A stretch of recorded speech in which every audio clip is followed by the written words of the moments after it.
لا لا لا لا لا، انا يومي ممكن يبوظ لو ما شربتش شاي بلبن.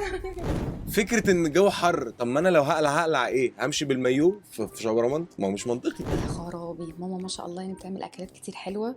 مؤخرا بقت بتعمل سمك في البيت، لازم تيجوا كلكم تاكلوا عندنا. مع اني مولود في الصيف بس انا بعشق الشتاء. حاجة بتحبيها ومحدش يعرف ان انت تحبيها. ما اعرفش، كل الناس تقريبا عارفه انا بحب الكلاب اكتر من البني ادمين.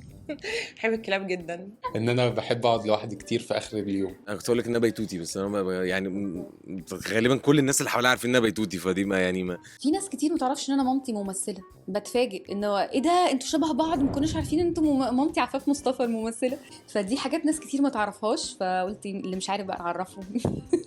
على قد ما انا ممكن اباني ان انا بضحك وبهزر طول الوقت، رغم ان انا طول الوقت مثلا عندي مشاكل بسبب التوتر والضغط والحاجات دي كلها. ايه الحاجة اللي يومك ما بيبدأش من غيرها؟ كوبايه الشاي بلبن. الموبايل. اقول حاجه تافهه جدا بس الماتش. انا ما اقدرش اقوم من على السرير من غير ما اشرب شاي بلبن، لازم ابقى قاعده في السرير وتجيلي كوبايه الشاي بلبن. بابا الله يرحمه يوسف استلم الرؤيه شويه طبعا على مضض، وبعدين دلوقتي بقى الحمد لله احمد هو بيصحى حبيبي يروح يعمل نفس كوبايه القهوه يعمل لي الشاي بلبن.